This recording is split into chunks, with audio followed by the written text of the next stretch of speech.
Hi, and welcome to Less Chatter, More Matter, a podcast about all things communication without the waffle.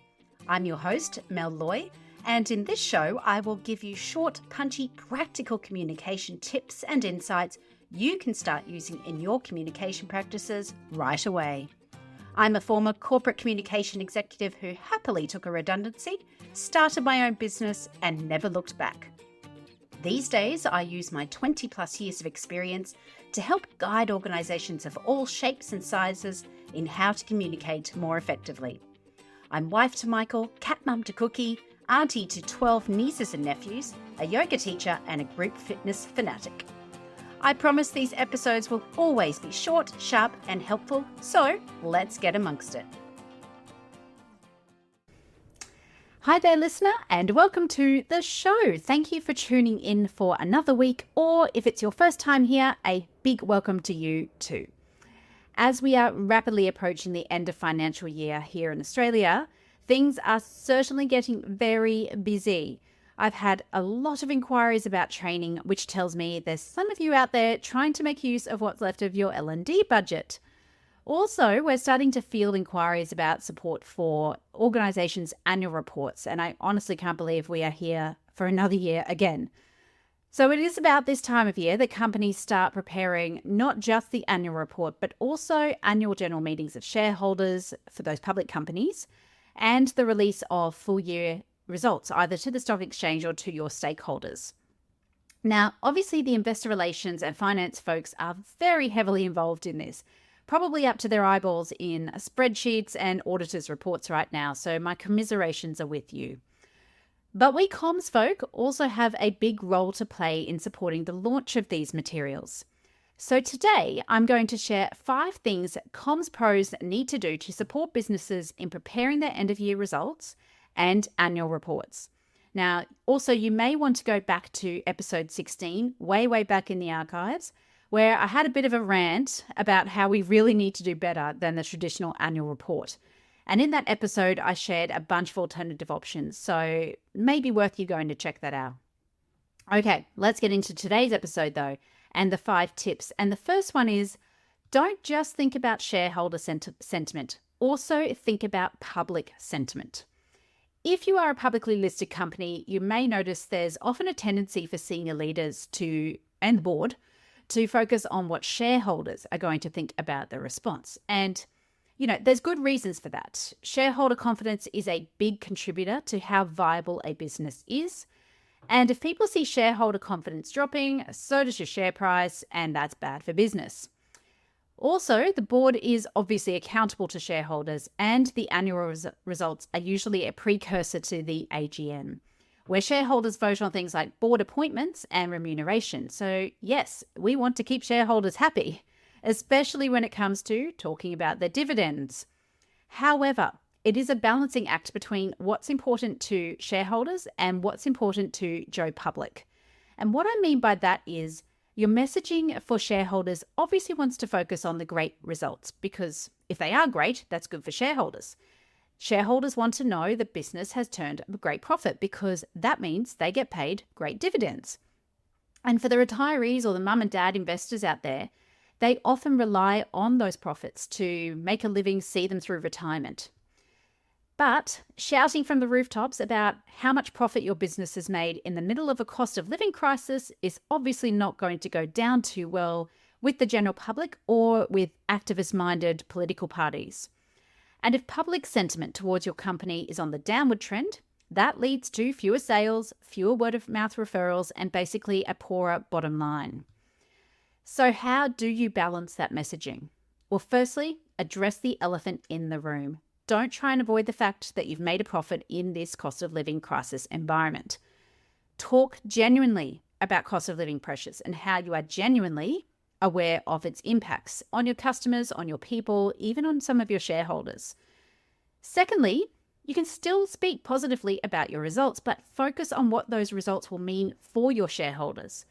This is where reframing messaging can be really useful. So, for example, if you do have data on the shareholder makeup of your business, maybe you could say something like, for the 75% of our shareholders who are private investors, many of whom are retirees, We know this dividend payment will go a long way in this environment.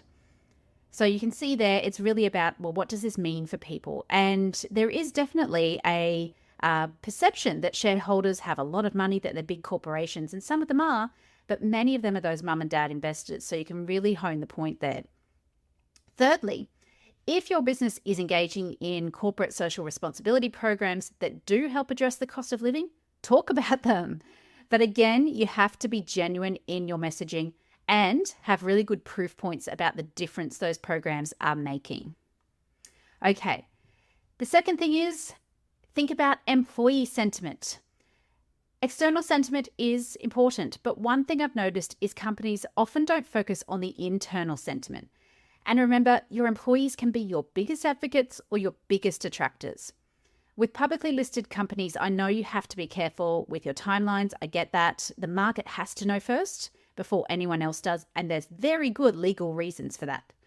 Which means you have to be really quick off the mark to then communicate with your people, get them up to speed really quickly as soon as the results have been published to the stock exchange. But in private companies, you do have more leeway and you can spend more time getting your people up to speed first before sharing your annual results more widely.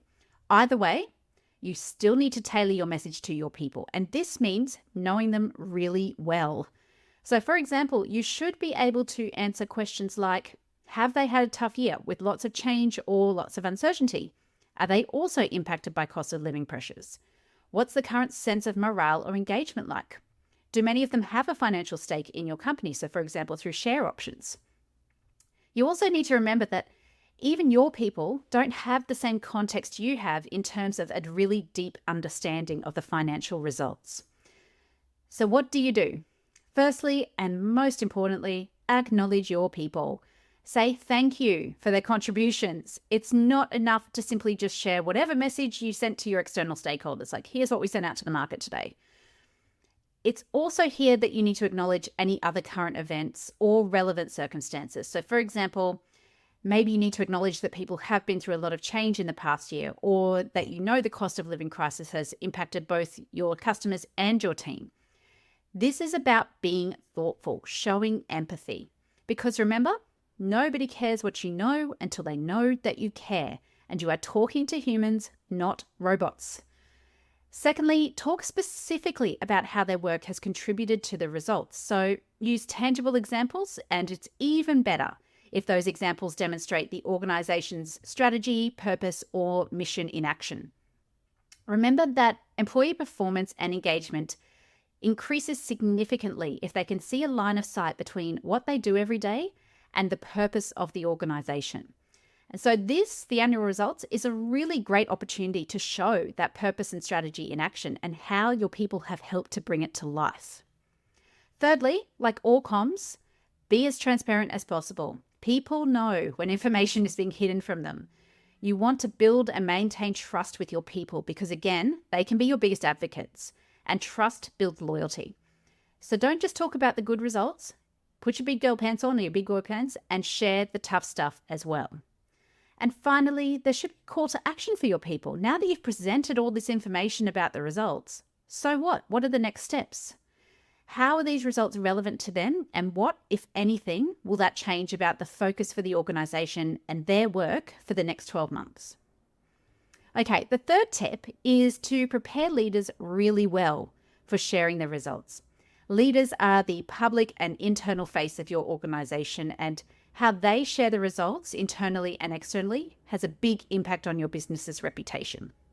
So for example, if they share them in a really dull way, they don't take the time to explain the results, they don't acknowledge the bad stuff, or they get defensive when asked questions, that does nothing to boost public and employee sentiment in your brand.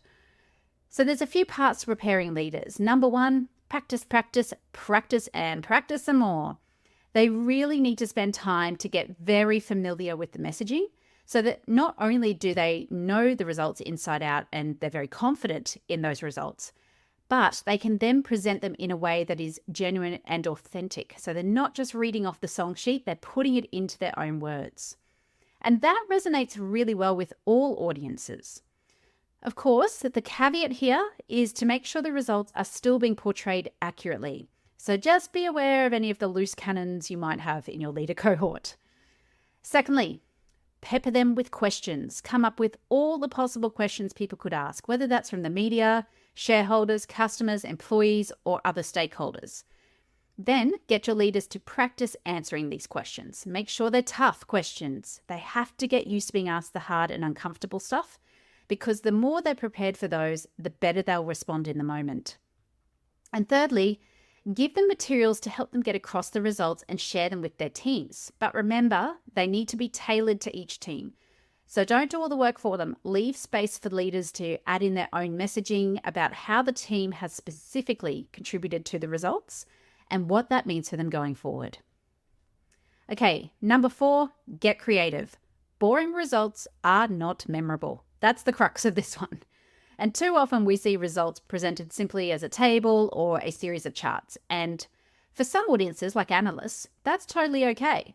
But for most other audiences, that's boring as all hell and can also be largely meaningless. Now, I'm not saying you should go to the extreme and be super cringe, but how can you present your results in a way that is creative and therefore memorable? So firstly, use storytelling. People remember stories, not bullet points. So what stories can you use to help show the progress your company has made in the last year that has led to these results? Stories could be things like interviews or profiles of customers or employees, maybe a behind the scenes view of how a successful product or service was developed, even a showcase of some of your ESG programs in action and the great impact they've had. And secondly, use visuals. So remember that the majority of people are primarily visual thinkers. So simple things like infographics can go a really long way to engaging your audience and make the stats really stand out. Thirdly, use a variety of media, not just a PDF statement. So think about microsites, video, photography, really engaging presentations, interactive things, maybe even a physical display. I don't know what that would look like, but that could be cool. The point is, think outside the box, especially if you have a really great story to tell. And finally, please, please, please, avoid the temptation of the talking head, CEO or chair video. So boring. Nobody is paying attention past the first 30 seconds if you're lucky. So it ends up being a complete waste of time to do in the first place. If you do use a video featuring those key leaders, maybe just consider having their faces to top and tail the video and do an animation or video compilation in between the intro and outro. Maybe their voice could overlay that. Now, finally, and this is perhaps the most important tip, make sure you simplify your results. If you want to see examples of results that need simplifying, just go to any insurance company's results and have a read through their statement to the ASX. Now, I spoke a little about this with Kate Norris last week on the podcast, actually, but this is a core skill that all communicators need to develop. You need to be able to take complex ideas or data and turn them into communications that people actually understand. And yes, the analysts might gobble up the waterfall graph and the table of numbers with so much glee, but nobody else will. In fact, most of your audience, shareholders, customers, and your employees will not be able to decipher what those things even mean.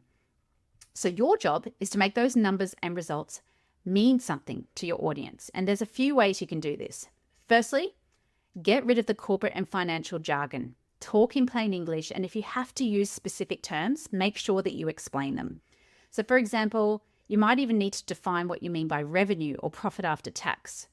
Remember the curse of knowledge. People don't have the same depth or understanding of knowledge that you do on the results.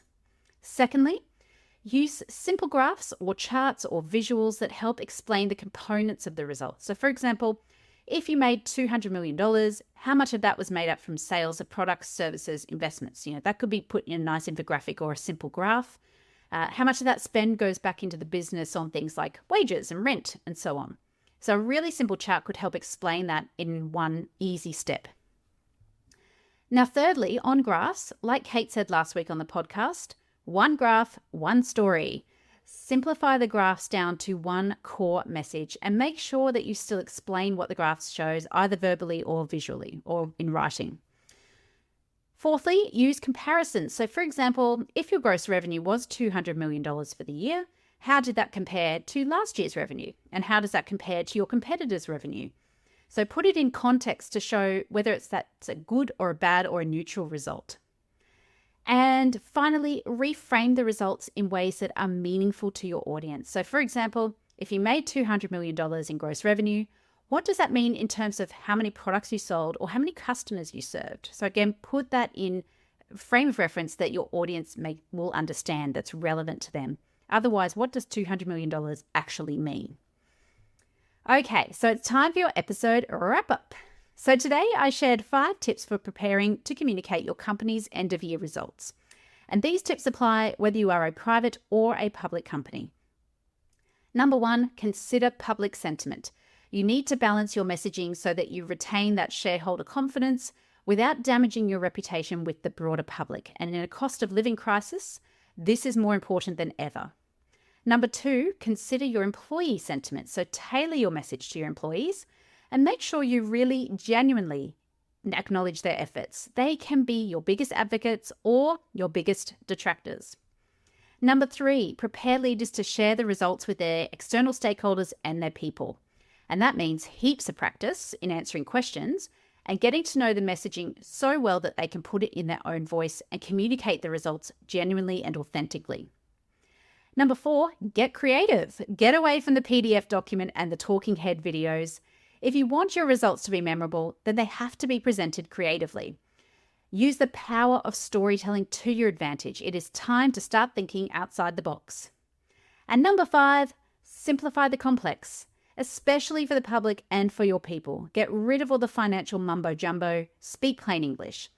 Reframe the results in a way that are meaningful to your audience and use simple graphics to help tell the story of your results. Ultimately, the key message is this. Make sure you're communicating your results in a way that works for the different audiences you're presenting to, and there is absolutely no one-size-fits-all approach.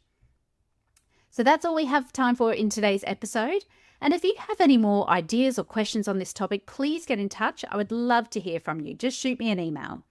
And don't forget, you can sign up to my mailing list where each fortnight you'll receive an email with heaps of tips, resources, and a list of all the upcoming comms-related events that come across my desk.